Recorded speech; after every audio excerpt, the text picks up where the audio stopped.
अपने अभी तीन विषय दिए। आपने कहा कि जब जेपी का आंदोलन हुआ उस वक्त इमरजेंसी एक बड़ा विषय था, उसके बाद के जिस आंदोलन की आपने बात कही करप्शन एक इशू हो गया था। मीनाक्षी, तथ्य साफ होने चाहिए। उन्होंने टोटल रेवोल्यूशन की कॉल दी थी या नहीं दी थी? उन्होंने पुलिस और फौज को सरकार का कामकाज मानने से इनकार करने को कहा था कि नहीं कहा था? ये तमाम तथ्यात्मक बातें हैं, इसमें कोई दो राय नहीं होनी चाहिए। मैं कोई तथ्यात्मक बातों को मैं अलग भी नहीं कर रही हूं, लेकिन आपने जब 3 कॉज गिनाए, मैं उन 3 कॉज पर इसलिए आपसे बात करना चाह रही हूं। आपने कहा कि जब इंदिरा गांधी का समय था तब इमरजेंसी एक बड़ा कॉज हो गया था, उसके बाद फिर करप्शन के इश्यूज आ गए। अभी अब बोफोर्स का नाम आपने लिया, उसके बाद इंडिया अगेंस्ट करप्शन भी जब खड़ा हुआ तब भी एक माहौल ऐसा तैयार हो गया, वो एक आंदोलन की शक्ल ले चुका था। लेकिन आज जो राहुल गांधी कर रहे हैं या जो विपक्ष के लीडर्स कर रहे हैं, उनके पास हाथ में वो कौन सा मुद्दा है? आप इटली की प्रधानमंत्री का एक मंच पर खड़े होकर जिसका नाम रचनात्मक कांग्रेस है उसमें मजाक उड़ा रहे हैं।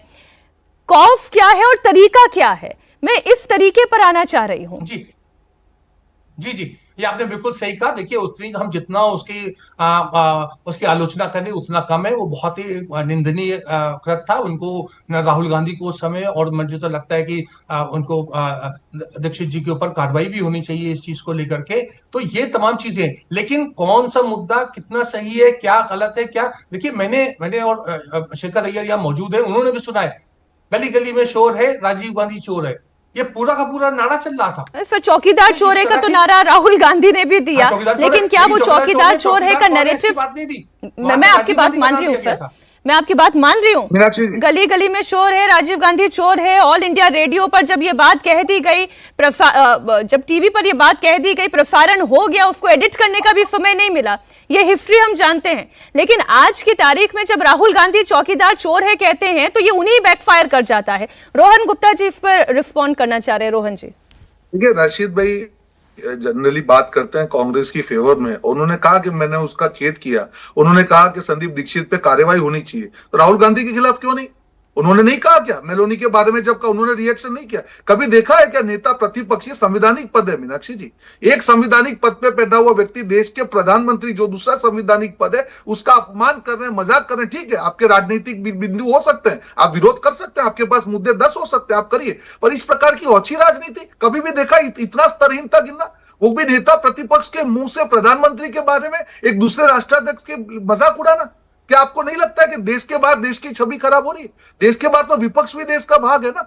आज बाहर के देश के लोग क्या बोलेंगे कि देश के अंदर वहां पे दूसरे राष्ट्र का मजाक उड़ा रहे हैं और यहाँ पे बैठ के हम कुछ बोल नहीं रहे। आंदोलन होना चाहिए। आज कांग्रेस पार्टी कौन से आंदोलन की बात करिए? छात्रों की बात आती है, उनकी असलियत क्या पे इनको झारखंड में मौका था दिखाने के लिए, सब देश के सामने आ गया। वो कहीं ना कहीं छात्रों के जो मुद्दे थे उस पर बैठ के उन्होंने राजनीति का प्रयास किया। झारखंड में मुद्दा है, वहां पे फेल हो गए। तो कांग्रेस पार्टी की विश्वसनीयता कहां बची है? और मीनाक्षी जी, मुझे लगता है कि जब पार्टी का मुद्दाहीनता हो जाना तय होता है तब तरहीनता का उनको आश्रय लेना पड़ता है। ऐसा नहीं क्या कांग्रेस पार्टी के नेताओं को मालूम नहीं है, पर कहां से मरता क्या ना करता, कहीं ना कहीं तो मीडिया का अटेंशन बटोरना है। नहीं, लेकिन रोहन गुप्ता जी, इसमें आपके कमीज पर भी दाग है। मैं आ रही हूँ बाकी मेहमानों के पास भी। आपकी कमीज पर भी दाग ऐसे हैं, निशिकांत दुबे जी जब पोस्ट लिखते हैं और जिस तरीके की भाषा का वो इस्तेमाल करते हैं, इंदिरा गांधी भी हमारे देश की पूर्व प्रधानमंत्री रही, फिदेल कास्त्रो के साथ अगर वो मुलाकात कर रही हैं, that was a diplomatic hug. Meenakshi, again मैं आपको कह रहा हूं, कभी भी देखिए, मैं 2 व्यक्ति की बात कर रहा हूं। 2 संवैधानिक पद के सबसे बड़े व्यक्ति कौन है? सत्ता पक्ष की तरफ से प्रधानमंत्री है, विपक्ष की तरफ से एलओपी है। इनके मुंह से आना, मैं तो इन चीजों पे हमेशा मैं नहीं मानता हूं कि कभी भी व्यक्तिगत टिप्पणी किसी लेके भी होना चाहिए, पर इन 2 के मुंह से निकलना बहुत बड़ा मायना रखता है। एक व्यक्तिगत नेता बोलता है, कोई रैली में बोल देना, किसी एमपी का बोल देना, फिर भी हम उसको जस्टिफाई नहीं कर रहे हैं, पर एक सर्वोच्च पद पे बैठे हुए व्यक्ति का दूसरे सर्वोच्च पद पे बैठे व्यक्ति पे डायरेक्ट अटैक करना, मजाक उड़ाना, मुझे नहीं लगता ये स्तरहीनता होनी चाहिए। बिल्कुल ठीक है। घनश्याम जी, एक बात बताएं, राहुल गांधी की जो पोजीशन है, जिसे हम लीडर ऑफ ऑपोजिशन कहते हैं, वो एक शैडो प्राइम मिनिस्टर होता है।